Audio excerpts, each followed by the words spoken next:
Welcome back to Agency Journey. This is your host, MacKenzie from ZenPilot. And this week, I've got the pleasure of bringing on our very own Jakub, Kuba, Grajcar. Jakub, welcome to the podcast. This is really a moment for me because I was listening to this a couple of years ago as I first discovered ZenPilot. It was a great way for me to find out about the company. And now I'm a guest. Well, hello, Gray. Pleasure to be here. Well, welcome aboard. So I said zero context for folks, but Kuba, and do you want to explain Jakub versus Kuba here? But you've joined ZenPilot as our new head of marketing. We're coming up on 3 months in the role. Explain the name, explain what you do in the day-to-day right now, and then we'll dive right in. I've got a whole bunch of things I want to grill you on today. Awesome. Okay, so for the name, everybody calls me Kuba, and it's a typical, you explained it best, Gray. It's like a Robert Bob type of situation. So legal name Robert, go by Bob. My legal name is Jakub, I go by Kuba, and it's as simple as that. And with the story of how I joined ZenPilot, shall I go through the thing? Let's dig into it. Okay, so before I discovered ZenPilot, I discovered ClickUp. And the way I discovered ClickUp was my previous company was a software development consulting company, software development services, really kind of grew in the consulting direction during the time that I was there. And the way it happened was I joined as the first marketing hire on a new marketing team. And initially I was responsible for everything: blogging, email campaigns, website copy, social media, sales presentations, you name it, I wrote it. But the fortunate thing at SDX was that SDX Next is the name of the previous company. Shout out to them.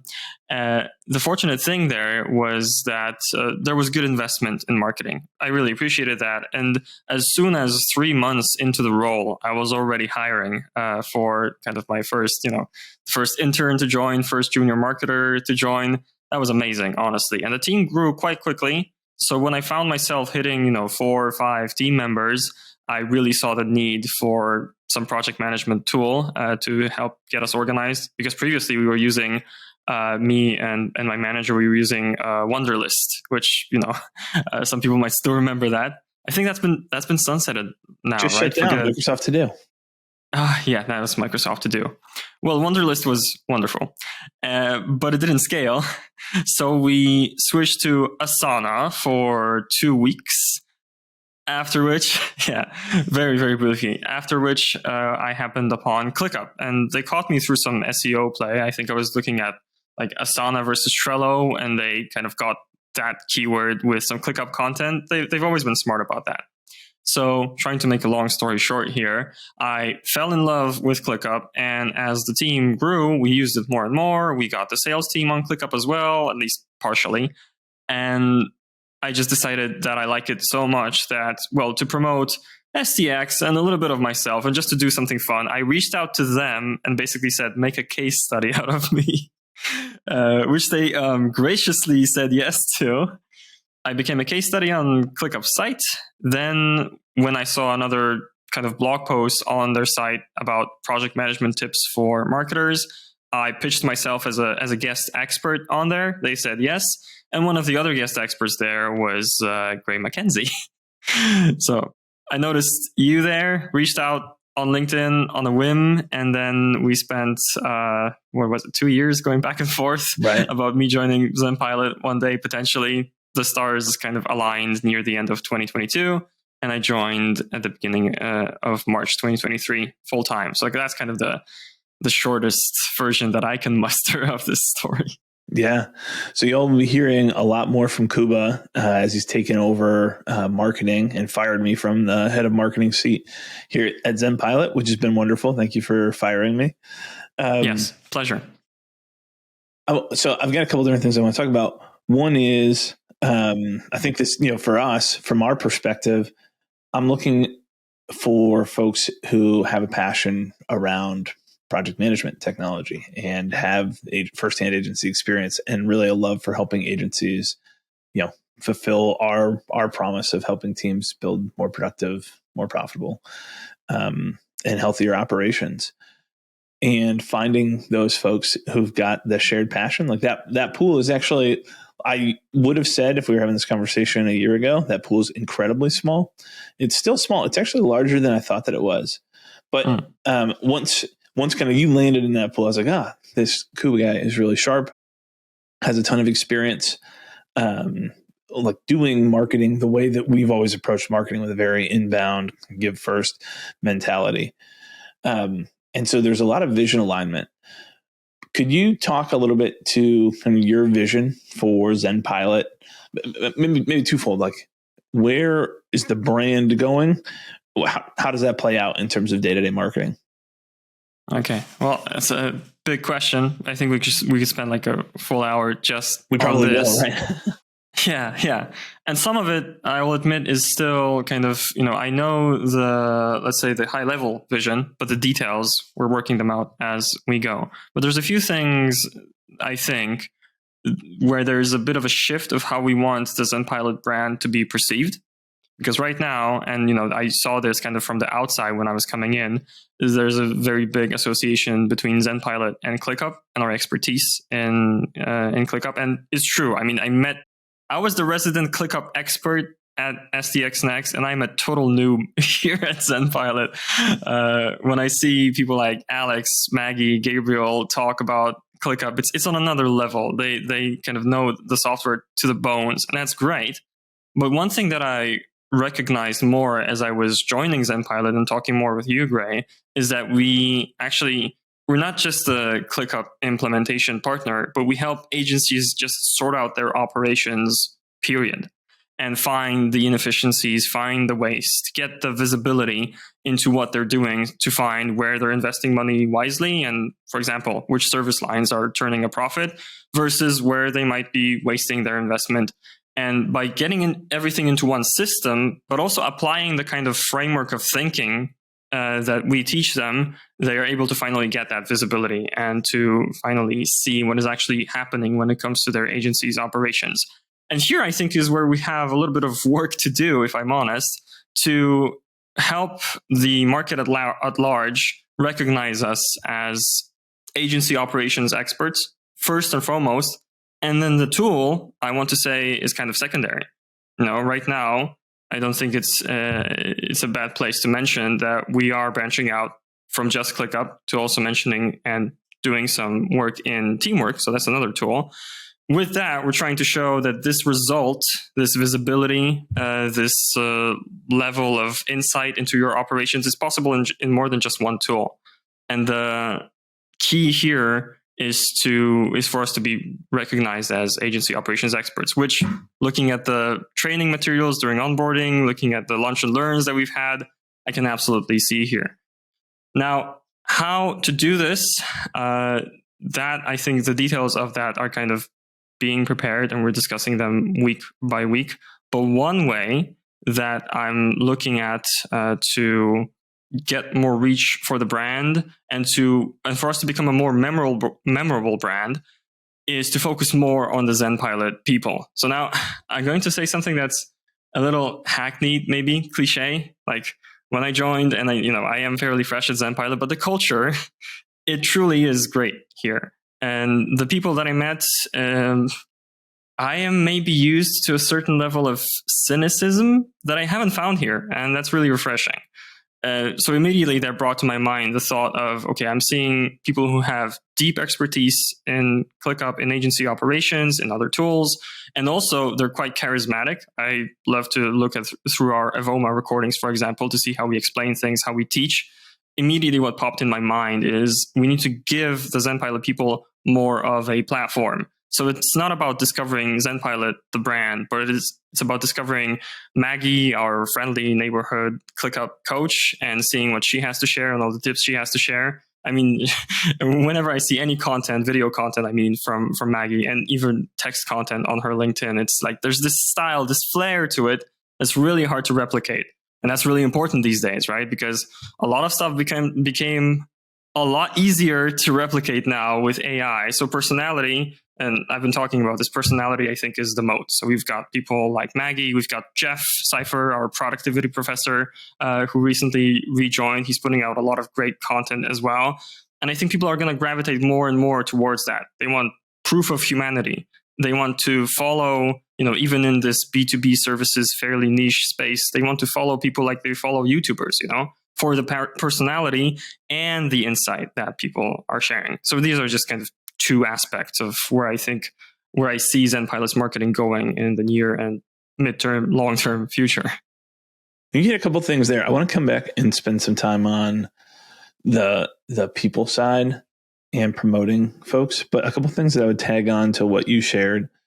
So one, for sure, if we're the folks that you go to when we're trying to figure out, hey, we as an agency have figured out like how to sell.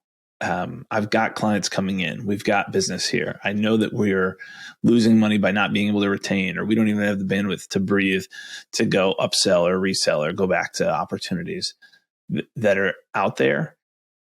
That's one bucket. The other bucket is, hey, things are going pretty well.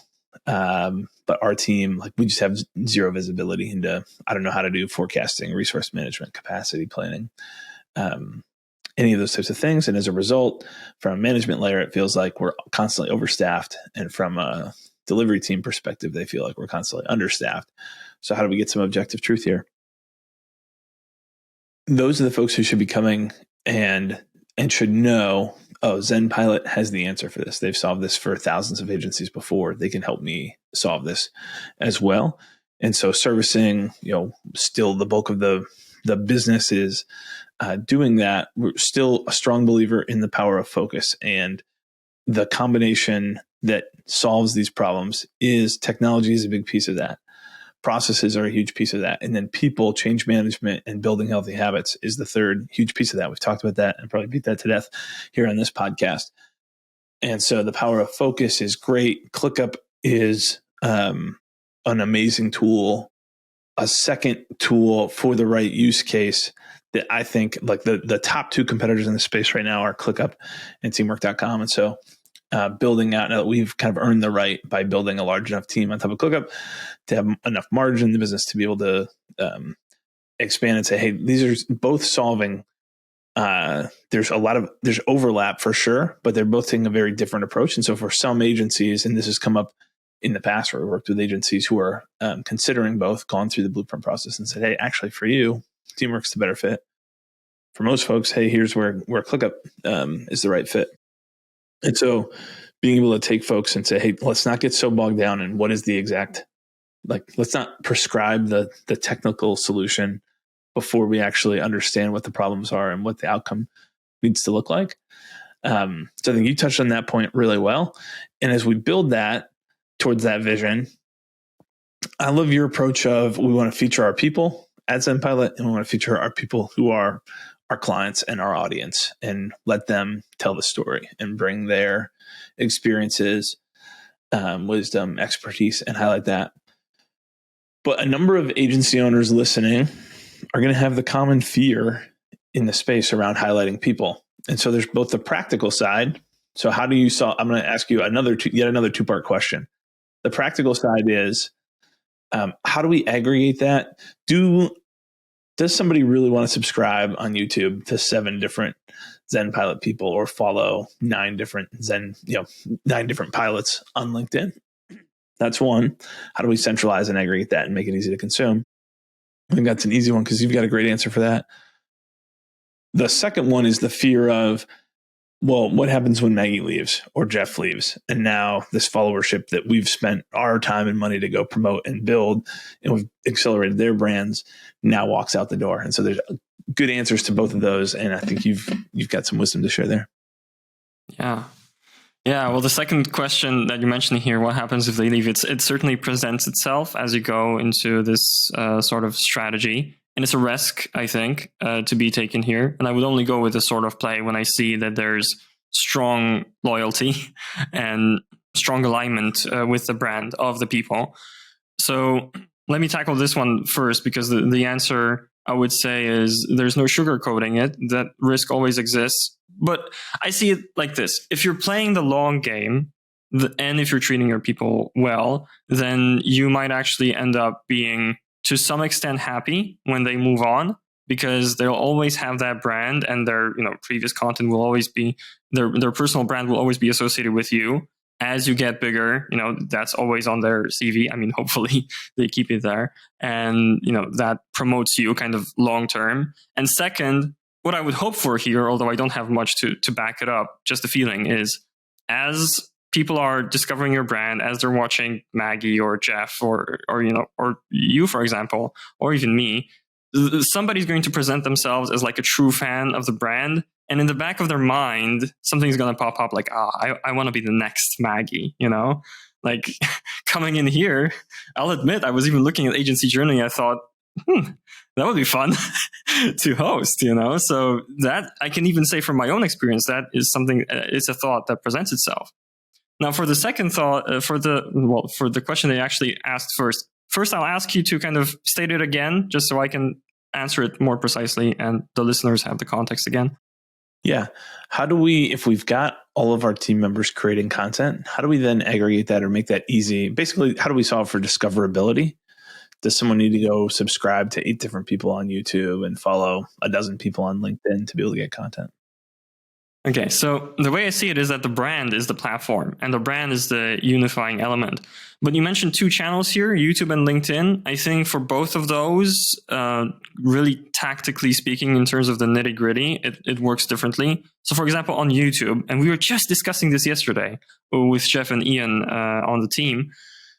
On YouTube, it's one channel, but it has these kind of distinct series. And, the thumbnail tells you who is running this particular, who's kind of hosting this video, who's the speaker on the video. And the YouTube algorithm is smart enough to recognize that, from the ZenPilot channel, you're watching primarily videos by Maggie, videos by Jeff. It's going to serve that up to you again, especially if you give it a hint. And one hint that you can give the algorithm is to put these videos in distinct playlists. So we do have, we're planning to have, actually, this is something we're working on. We're planning to have like one big playlist of, all ClickUp tutorials and webinars, but also for the people who love who gravitate towards, for example, Maggie's personality, there's going to be a separate playlist, just Maggie, separate playlist, just Jeff. And there are already separate existing playlists for Agency Journey. And this is kind of the advantage of focusing on particular people, is that it allows you to also look at kind of the multitudes that your brand contains and map the aspects of your brand to the particular people. So here on Agency Journey, I know there's, a lot is mentioned about ClickUp, but the main thing is, how to win as an agency, right? So if you're this high-level agency owner, maybe you've got, project manager who is more focused on the tooling and stuff, but you want to think about the mindset and the processes and the people, then you'll tune into Agency Journey. If you're looking to get the absolute most out of ClickUp, you'll tune into our ClickUp content. So this is YouTube. For LinkedIn, and it's one of the first things that I kind of proposed as I was coming in, this is something that I was also arriving at with the team at STX Next, is that the company pages on LinkedIn are not really getting much in terms of reach. And we invested a lot of effort in the company page, like, original content, long posts, lots of copywriting, multiple rounds of revision per LinkedIn post to just get this very limited reach. So gradually over time, and this is a lesson that took me entirely too long to learn, over time, we started focusing more and more on the personal accounts. And a simple question to ask yourself is, you open this social media platform, and obviously, your algorithm is trained differently to other people's, but for LinkedIn, I would wager 98% you see people's posts. Same on Twitter. So just, apply that thinking, which is why right now, the LinkedIn profile, and it's a simple play. People post about things. There's a big announcement. It comes out from your profile. Great. There's ClickUp tips. It comes out from Jeff or Maggie. What the ZenPilot LinkedIn company page does is it leaves a reaction and it reposts the content on, so that it's kind of, if you want to check what everybody at ZenPilot is posting, then you go to the ZenPilot company page. But you would only go there when you have a keen interest in the brand already. That's not how you discover ZenPilot. You discover ZenPilot through posts like Jeff's recent post last week, where he shared this AI process builder. And I guess we have to kind of drop that in the show notes now. He shared this AI builder that can build your processes for you, and got 800 comments, 1,000 reactions under that, and just a lot of traffic to our site. That's how they discover the brand. Then they can move on to following other people, getting into our newsletter, et cetera, et cetera. Right. I think we need to do an opt-in for that. If anyone wants this AI-powered process builder, which is a really cool Google Sheets tool that Jeff built out, email Jakub, Jakub, at ZenPilot.com. Please spam him and make him reply. He'll send you the direct link. It might be forward to your emails. It might be the tip that you already gave. But what is the low hanging? Actually, I've got two different places to go here. First one is I want to shout out and I want to ask you: are there other folks who you see doing this well? I think of our friend James Carberry at Sweetfish Media, and I think Sweetfish has done a really exceptional job of building team member brands, or giving people the space and the ability to grow their brands, which then grow Sweetfish. I think of Connor and the team at Aptitude 8. I think they've done a really nice job of this in the HubSpot ecosystem. But are there other teams that you look at as inspiration for, wow, this company, I've got a warm feeling in my heart because I see all their team members sharing this, or some subset of their team members? I'm on LinkedIn a lot, so there's quite a few people that I would point to. One person that I think maybe is not the source of my thinking here, but very much is confirming my suspicions here, is Mark Killens, Kilens. He's the CMO at AirMeet. So shout out to him, because he's talking a lot about this, creator first approach when it comes to your go-to-market strategy. And another great example, and a really fun one, is everybody should follow Lavender. If you're in B2B, if you're on LinkedIn, the stuff that they're putting out, I want to say Todd Clouser is great with his Worst Marketer in the World series. It's really fun to look at. And so they're doing great with showing that you can be fun on B2B LinkedIn, and you can show your personality. And I wait for every episode of The Worst Marketer in the World.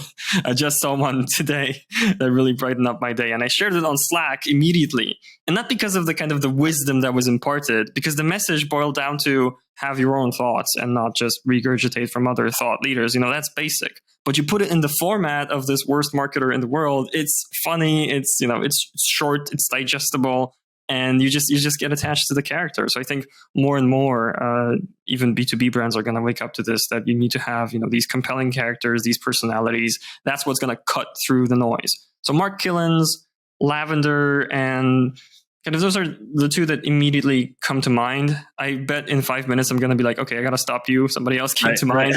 But let's leave it at those two for right now. Give a shout out to Rev Partners as well. Another awesome agency in the HubSpot space. So it might be the LinkedIn and getting your team involved, but maybe beyond that, I want to ask you about the low-hanging marketing fruit for most of the agencies who are listening. And I think when you think of the listener, so you're going to have a whole range of folks listening. You got the solopreneurs, the folks who are really early in their agency journey. They searched on Apple Podcasts for either a specific name of someone they look up to, or agencies, and they found this podcast and they're tuning in and listening.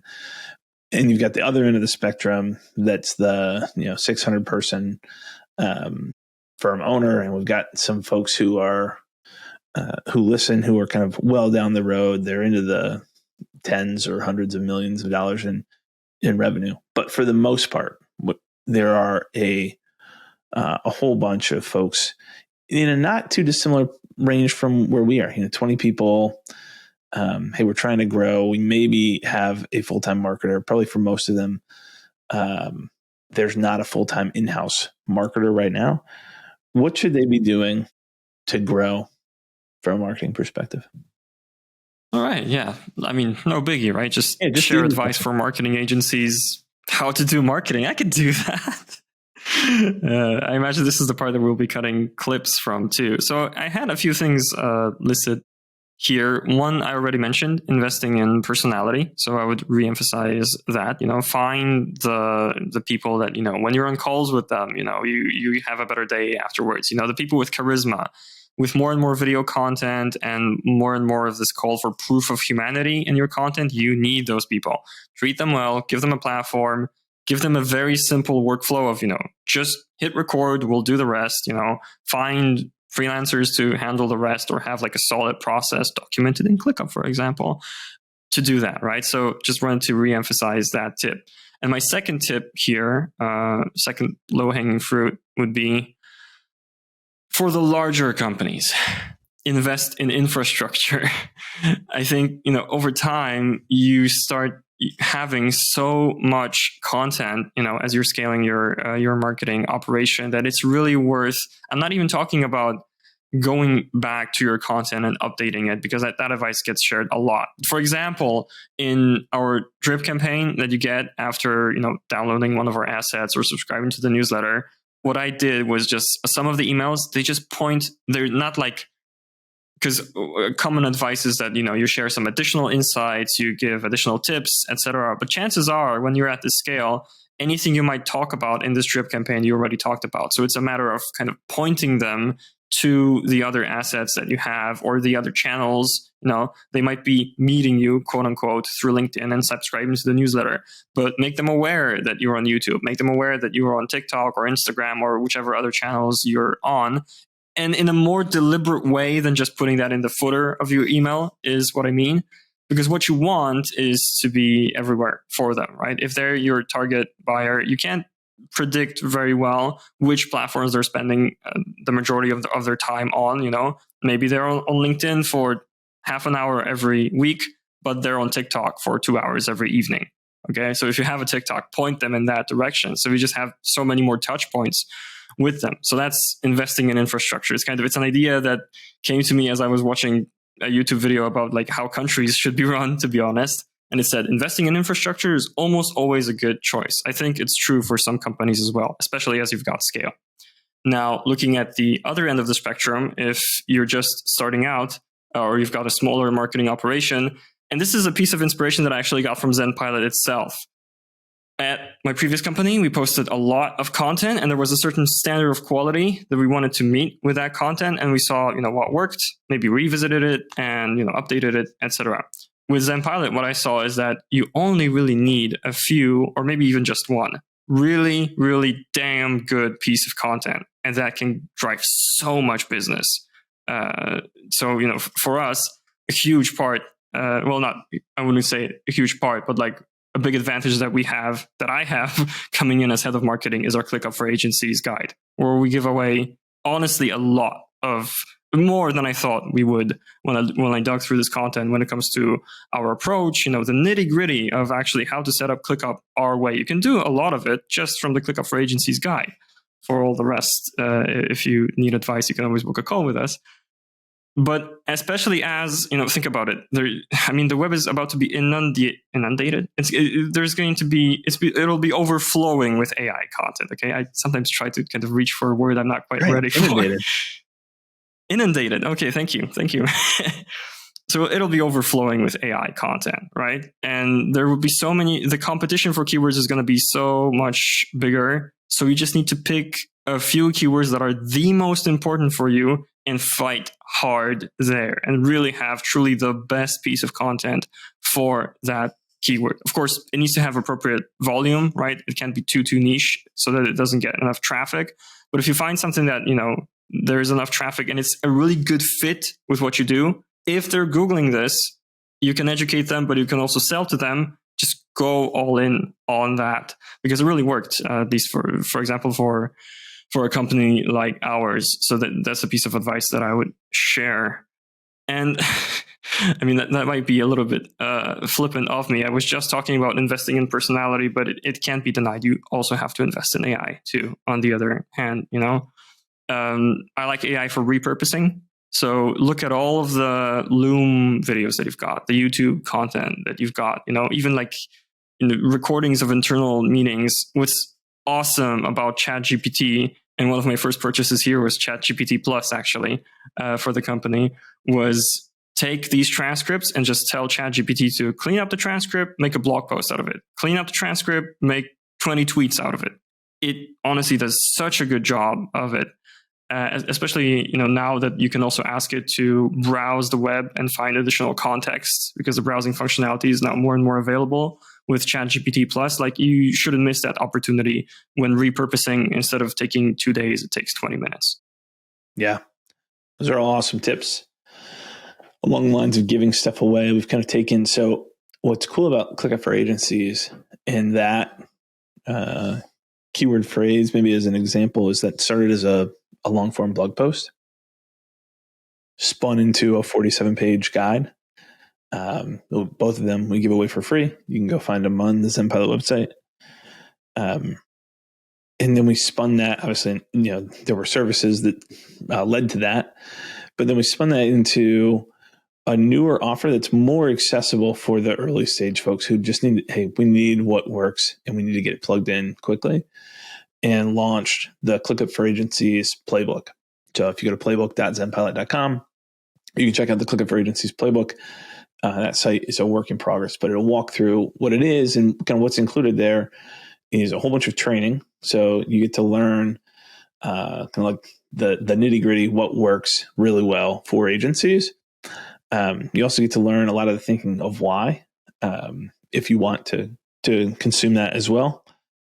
But then you also get a ton of pre-built templates as part of that. There's an option for some for a little bit of hands-on help as well. But in the spirit of generosity, I thought this would be fun today if we gave away a copy of the ClickUp for Agencies playbook to celebrate you coming on here today. So I intentionally did not put this in the show notes. This is Kuba's welcome aboard present. If you would like to, we'll get come up with a good prompt for this, so you can get your ChatGPT fingers ready. But if you are someone who's either on ClickUp or you're looking at moving to ClickUp for your agency, you want to get your agency ops in order, send me an email for this one, Gray, Gray, at ZenPilot.com. Tell me a little bit about your agency situation and what your goals are. We'll pick, Kuba, we'll take from all the ones that, hey, these make sense. We'll put them in a hat. We'll draw a name out and we'll give away a copy of the ClickUp for Agencies playbook to somebody, which would be awesome. That sounds great. I'm going to ask you, this is your go-to question, and the one that I knew I couldn't get away if I didn't ask you. So I asked you about the low-hanging fruit for marketing related, but what's your best tip for agency operators? Oh, I kind of dug my own hole here, or whatever the expression is. So the context behind that is I used to run a live stream show for my previous company, and kind of the kind of signature question that I had was, what is your number one tip for tech leaders in this case? Because it's software development consulting company. I asked it always at the beginning, and the answers to that were always kind of like a mini nugget of wisdom, not always related to what was the topic of the main episode. So I kind of suggested adding that to Agency Journey, and I'm like, now I'm getting hit with that. And look, I'm going to hit here on something that I recently am extremely passionate about, and that's the issue of mindset. And agency operators, I think they go here more often than people in other roles. My current kind of theme when you look at my LinkedIn is I'm sharing a lot about the mindset that marketers should have, but I just wanted to underline the importance of mindset in general. You're thinking, a lot through the day. You're thinking about the tactics that you're using, the strategy that you're following, whether you're investing in the right in the right kind of places, whether you should increase investment here, decrease investment here. What I would urge you to do is, and I don't have a good way to do that for your people, but at least for yourself, anybody listening to this, find more time to work on your mindset. If you're in a leadership position, your mindset is going to trickle down to everything else, everybody else. So it's extremely important that you have that figured out, that you bring this. And this is honestly something that, for example, I'm seeing at ZenPilot too. When your mindset and your approach is devoid of cynicism, when it's genuinely optimistic, that really, it has an effect that's not quantifiable, in my opinion, but it helps a lot. So And to not keep this just on the philosophical level, here's one exercise that you can try that will help you uncover more about your mindset and about what actually motivates you and drives you and what your values are. I really recommend it. It helped me a lot with discovering more about myself. Sit down with a piece of paper, Google Doc, ClickUp Doc, whichever you like. I personally just prefer typing on a laptop because it's faster. It's almost at the speed of thought. And think back on the top moments of your life, the moments that made you the most proud, the most happy, where you felt like you had this kind of peak experience in a positive sense. And a lot of us have those moments and remember them.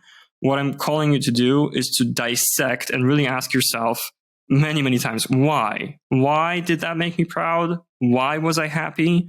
What was it about this moment that made me feel these extremely positive emotions?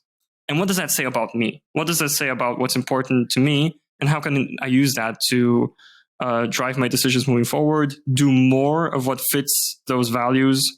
For example, for me, I was thinking a lot about my public speaking days, and I realized through this that I love to communicate, simplify the complex, inspire, teach. Now I'm looking for more and more opportunities to do that. And like being on this podcast is a perfect example of this. So I really invite you to do this exercise to discover more about your mindset, think about your leadership experiences too, and that'll help you discover your values as a leader and just become a better leader in the process. That is a great tip. Kuba, as we wrap up, I often will give people the opportunity, hey, what do you want to plug, or where should people follow you? Can you tell folks about the newsletter? Sure. Yes, of course.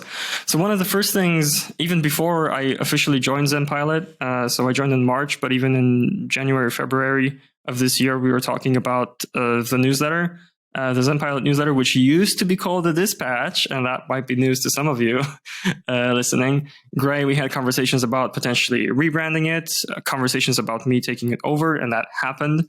And now I have these big shoes to fill to try and continue the tradition of the Dispatch.